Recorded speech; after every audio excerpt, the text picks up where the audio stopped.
এই হচ্ছে আমার সাতক্ষীরা যাওয়ার বাস, বৃষ্টিতে ভিজতে ভিজতে। আসসালামু আলাইকুম ভাই, আমি বাংলাদেশের 64 জেলা 64 দিন ভ্রমণ করছি। সাতক্ষীরা যাওয়া লাগবে। এবার সাতক্ষীরা যাবে না? সাতক্ষীরা টার্মিনাল, রূপনগর থেকে আরেক গাড়ি যাওয়া লাগবে। আচ্ছা যাবো ইনশাল্লাহ। আমাকে কি রূপনগর পর্যন্ত ফ্রিতে নিয়ে যাওয়া যাবে কোনোভাবে? আমি ফ্রিতে বাংলাদেশ ভ্রমণ করছি ভাই।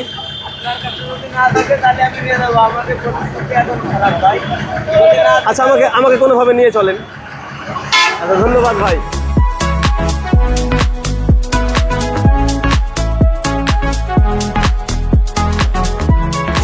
আলহামদুলিল্লাহ, এই চুকনগরে নেমে গেছি এবং এইখান থেকে এটা হচ্ছে আমার সাতক্ষীরার গাড়ি এবং এই গাড়ি যাবে সাতক্ষীরা।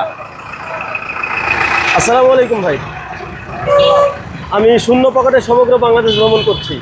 আপনাদের গাড়িতে কোনোভাবে আমাকে ফ্রিতে সাতক্ষীরা নিয়ে যাওয়া যাবে? ধন্যবাদ ভাই।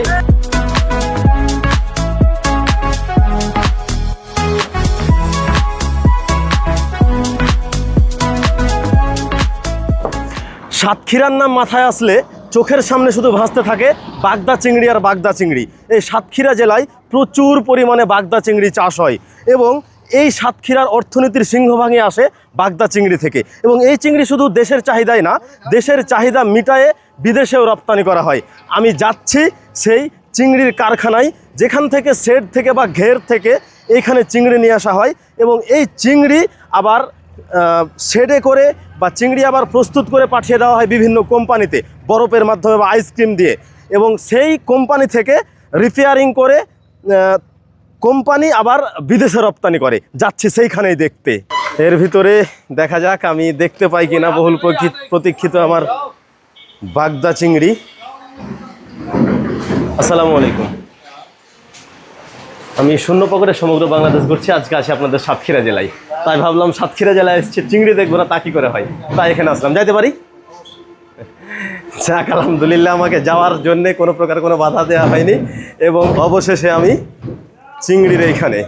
তবে আপনাদেরকে ঘের দেখাইতে পারিনি, ঘের থেকে চিংড়ি উঠানো দেখাইতে পারিনি, কারণ ঘের থেকে চিংড়ি উঠানো দেখাইতে গেলে আমাকে সকালবেলা আসতে হতো, কিন্তু সকালবেলা তো আমি আসতে পারিনি। এখন আপাতত আমি এইখানে এইভাবে চিংড়ি রেখে বরফ দিয়ে প্রস্তুত করে কোম্পানিতে পাঠিয়ে দেওয়া হয় এবং এই হচ্ছে চিংড়ির সাইজ। এই হচ্ছে এটা ধরে দেখতে পারি একটা,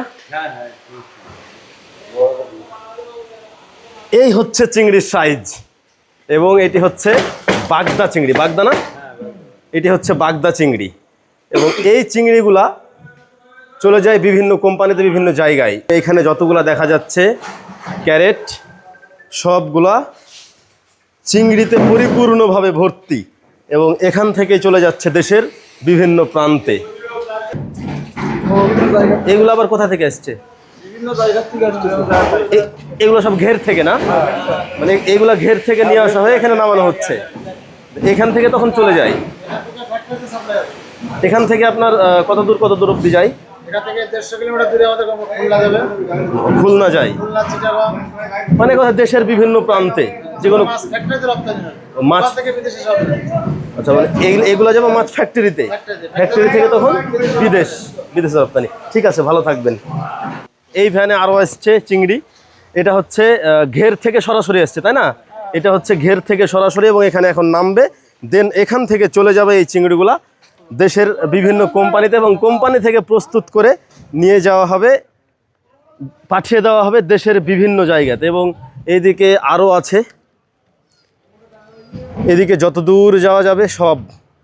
আপনাদের এলাকা মিলায় কতগুলা বা কতটুকু জায়গা মিলায় ঘের থাকতে পারে?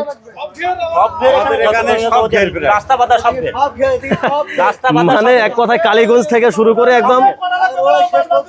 একদম শেষ পর্যন্ত, সুন্দরবন পর্যন্ত সব ঘের। মানে এটা হচ্ছে কালীগঞ্জ থেকে শুরু করে সুন্দরবন, এক কথায় বাংলাদেশের শেষ সীমানা পর্যন্ত যতগুলা আছে সবগুলা এই চিংড়ির ঘের। এবং এইভাবেই প্রচুর পরিমাণে চিংড়ি, বাগদা চিংড়ি এখানে নিয়ে আসা হয় এবং এইখান থেকে চলে যায় বিভিন্ন ফ্যাক্টরিতে, ফ্যাক্টরি থেকে দেন চলে যায় বিদেশে, রপ্তানি হয়, যেটাকে বলে বাগদা চিংড়ি রপ্তানি। আজকে সাতক্ষীরা জেলার প্ল্যান পরিকল্পনা সব মাটি, সকাল থেকে সন্ধ্যা পর্যন্ত বৃষ্টি আর বৃষ্টি। দিন শেষে শহরে ফিরছি একটা ভ্যানে এবং যাব একটা হোটেলে, দেন আজকের সাতক্ষীরা শেষ করব। তবে কষ্টের বিষয়, আমি সাতক্ষীরা জেলাটাকে নিজের মতো করে এক্সপ্লোর করতে পারলাম না, শুধুমাত্র বৃষ্টির কারণে। লাগাতার বৃষ্টি, সকালে কোনো প্রকার কোনো হোটেলের খোঁজ নিতে পারিনি শুধুমাত্র বৃষ্টির কারণে। সকালে বৃষ্টি 10 মিনিট থামে তো 1 ঘন্টা বৃষ্টি হয়। এই বৃষ্টিতেই কেটে গেছে আমার সাতক্ষীরা জেলা।